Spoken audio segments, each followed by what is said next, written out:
Rand Paul is officially in the game, becoming the second Republican to enter the 2016 race for the White House. We've come to take our country back from the special interests that use Washington as their personal piggy bank. The special interests that are more concerned with their personal welfare than the general welfare. The Washington machine that gobbles up our freedoms and invades every nook and cranny of our lives must be stopped. Paul hit on the themes central to his candidacy, and he laid out his vision for America.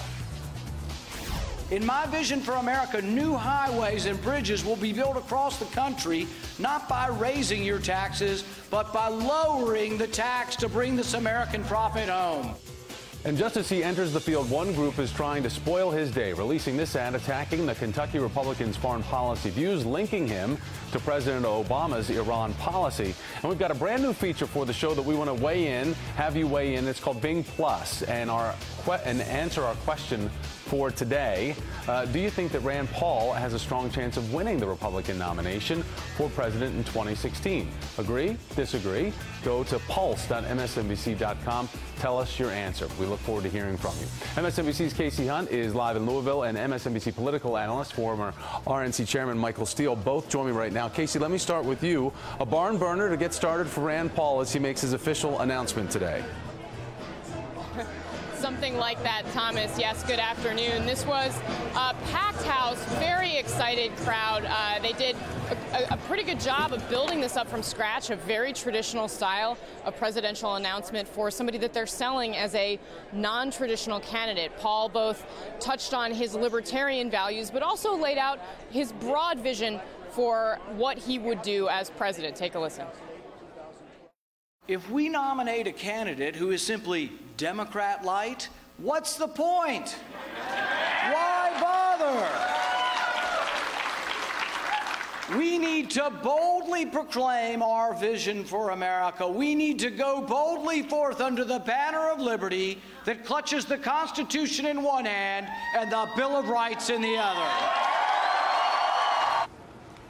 So, you heard him talk there about liberty. That, of course, is a reference to the movement that got behind his father over the course of the past few presidential cycles and that powered him to a second-place finish in New Hampshire in 2012. And his father, Ron, was on stage here.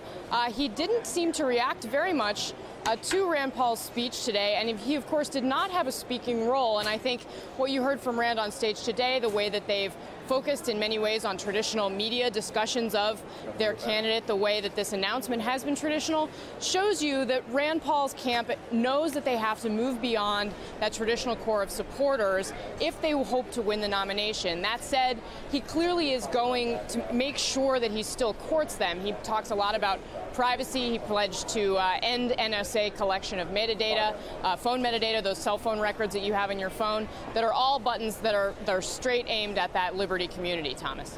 Casey, stand by for we want to bring in now Michael Steele, former chairman of the RNC and an MSNBC political analyst. Michael, how do you think that Rand Paul did? He obviously, had made his intentions known ahead of the formal statement that he's running for the White House, which we heard just a short time ago. But how do you think he did in introducing himself to those that may not be familiar with him? I have to be honest. I thought he did a masterful job. I mean, I thought this was a very, very well done launch for him. I thought the speech was very heavy on vision. And it really connected some very interesting pieces out there, the conservative elements within the party, the libertarian elements in a way that I think are going to be very interesting to see how they get played out on that stage come the fall, Thomas, when he's standing there with Marco Rubio, presumably, or Jeb Bush, and how they talk and interact with him. He is fearless, and I think he put a lot of that on the table. The way he talked about foreign policy, the one thing that struck me about it was a hawk with common sense. This idea, this notion that he's, a pushover, that he's, going to shy away from military engagements. I think he's starting to, or at least attempting to put that to rest. Now, whether or not people accept it, how he handles the challenge to that remains to be seen. But I think as a launch, he walked out of the gate very strongly and is sending a signal to the rest of the field, get ready, we're about to tango. One of his lines, Michael, we've come to take America back. Who does he think has taken America? Well, I think that kind of speaks to the sense, the prevailing sense that's out there still in the public, that, you know, this isn't about the American dream anymore. And so you still have a significant portion of the population that's underemployed. You have issues in education, certainly the battle in the black community with HBCUs being underfunded. He's been in that space, and he's trying to connect these pieces in a way that I think most Republicans haven't done in the past. And so this idea of taking America back is taking ownership of our country, taking ownership of the American dream as you define it for yourselves, which again speaks to that NSA piece. So it's going to be fascinating how it's interpreted, but I think it's the next iteration of what Obama talked about in 2008. So Paul talked about justice, opportunity, and freedom. Casey, before I let you go, where's he headed to next?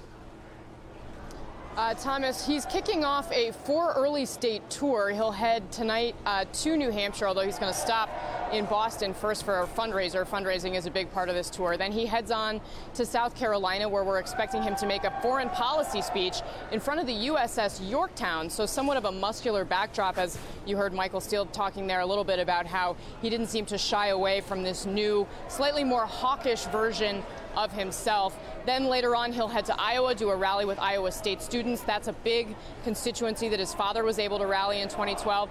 Then he'll go on to Nevada, a state that has historically been welcoming to members of the Paul family. They have a caucus system that many activists who've supported Paul have gotten really involved in. And he'll cap his week in California with some big money fundraisers. He's tried in particular to reach out to Silicon Valley donors. He's focused some of his ads at that community. There tends to be a libertarian streak there that he's trying to tap into.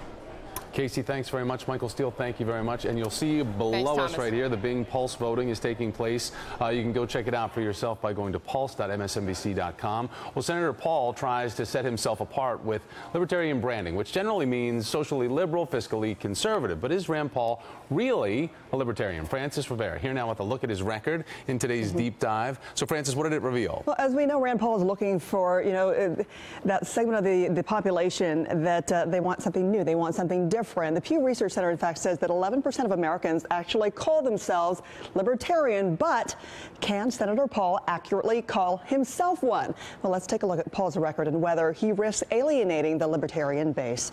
Let's get started with one, abortion rights. Senator Paul says he is 100% pro-life and that life begins at conception. That's why he says he introduced the Life at Conception Act of 2013. It would provide constitutional protection to life beginning the moment of conception.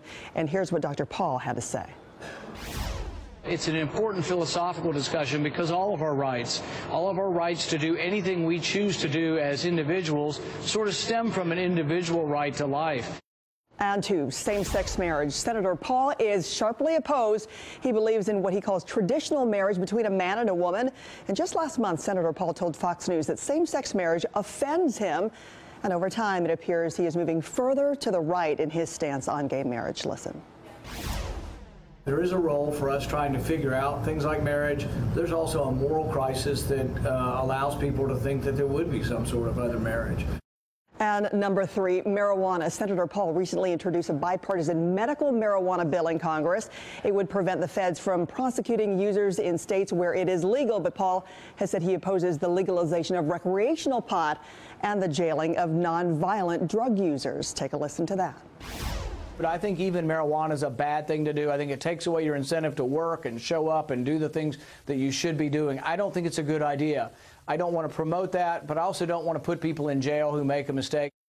And when it comes to drug policy, it's actually an issue where Senator Paul and his father, Ron Paul, are at odds here. In 2012, the elder Paul voiced his support for legalizing hard drugs like heroin and cocaine. And they're also at odds when it comes to ISIS. Rand supports airstrikes. His father says no to an incursion. And also border security. Rand says immigration reform is contingent on a double-layered fence. His father says a fence can't solve the problem. So that's his record and the balancing act of being libertarian-ish. making himself appealing to conservatives without turning off the group of supporters that his father ignited during his presidential bids. And with our breakdown of Rand Paul comes something new that we're starting today. Thomas just mentioned it. It's our Bing question of the day, and we want you to respond. We want you to get involved here. And today's question: Rand Paul has a strong chance of winning the Republican nomination for president in 2016. Do you strongly agree here? Do you strongly disagree? Or do you fall somewhere in the middle? Tell us what you think. And people are already weighing in. We appreciate that. And we invite you to do the same. You can do that at pulse.msnbc.com. And we'll be using our new Bing technology in the next 2 hours to show you how you're responding. Again, make your voice heard and go to pulse.msnbc.com. It was pretty wild. We saw that fluctuating back and forth as I was talking with Casey and Michael Steele. So we look forward to hearing everybody weigh in, and we'll get that going right here. Right off the bat, people were getting involved. All right, Francis, thanks so much. And as Rand Paul launches his bid for president, he joins Jeb Bush in a special category of potential 2016 candidates who must deal with the shadow of their fathers. For Rand, it's his father, Ron, a former Texas congressman with a libertarian streak who's run for president 3 times, but he's also amassed a dedicated following, one that helped him propel into second place in the 2012 New Hampshire Republican primary. Joining me now, the Washington Post's Aaron Blake. Aaron, good to see you. And Francis just got through walking us through those key differences between Rand and his dad. So will he deal with his father's loyal supporters and have to answer to them, or be able to chart his own course for the race? Yeah, you know, it's kind of a catch-22. Ron Paul obviously had a very limited base of support when he ran for president. He also had a very passionate base of support, people that Rand Paul would certainly like to have a campaign to build on. These are people who did very well, especially in caucus states. They were very active. They were at all the events. They do really well in the straw polls, of course. So he wants to get these people out, but he also knows that he can't be the same candidate that his dad is. He insists that he's not. And I think that, you know, we saw a little bit today, he's really emphasizing the defense aspect. He's staying a non-interventionist, but he's also saying that he wants to build a big, strong national defense, which I think is where he departs from his father, or the biggest area where he departs from his father. I expect that he's not going to, you know, shove his father aside necessarily, but he's going to emphasize that, you know, we're all sons of our fathers, but we're not exactly our father either. Yeah, he made a point about national defense, but also about not being a country that is invested in nation building. So that dichotomy of where money should be spent, what's coming in, how we're spending it instead of borrowing. But as we look at the other potential candidate, Jeb Bush, he's dealing with not only the shadow, Aaron, of his brother, but his dad. So we've had Jeb Bush come out and say that I'm my own man at events earlier this year. So do you think that the Bush name for Jeb is a big boulder to push up a hill for people to get away from, to recognize that Jeb Bush is his own politician? Yeah, it's kind of interesting, actually. You know, obviously, George W. Bush went out of office pretty unpopular. As with most presidents, he's gotten more popular over time in the years since he exited office. What's interesting, though, is actually we had a Washington Post ABC News poll this week that showed Jeb Bush's numbers are significantly worse than George W. Bush's numbers. Jeb Bush, for whatever reason, has more problems with the conservative base. He's obviously got issues with Common Core, comprehensive immigration reform.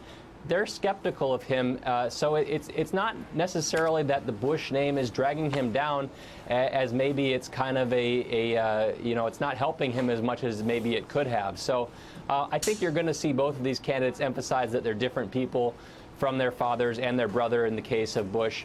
But at the same time, there is a built-in advantage when it comes to being known by that name. And I think both Bush and Paul begin with something of an advantage when it comes to that. So we wait for Jeb Bush if he's really going to throw his hat into the ring. But we do have Senator Ted Cruz, who announced last month.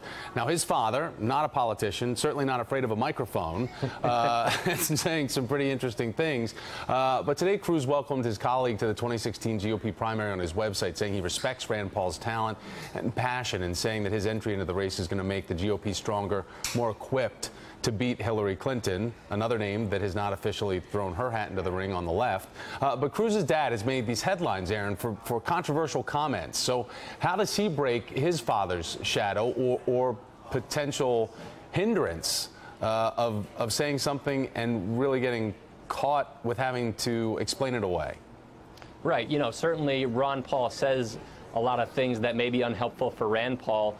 Rafael Cruz probably says even more unhelpful things. But I think, by virtue of the fact that he hasn't really been in politics for many years like Ron Paul has or like the Bush family has, I'm not sure people are necessarily going to tune in too much to what Rafael Cruz says. I don't know that Ted Cruz is necessarily going to invite his dad to the campaign trail. So certainly another kind of family X factor is Rafael Cruz, but we're going to have to see just how much he says over the next few months here, because he's certainly not a natural fit for being on the campaign trail. Well, no, but I think reporters will, if he doesn't show up on the campaign trail, they're happy to go find Rafael Cruz and take the cameras and microphones to him. He's a pastor, so he's accustomed to public speaking, and he's shown before that he's not afraid to say things that maybe his son would rather have him not say. Aaron Blake of the Washington Post. Aaron, great to see you. Thanks so much.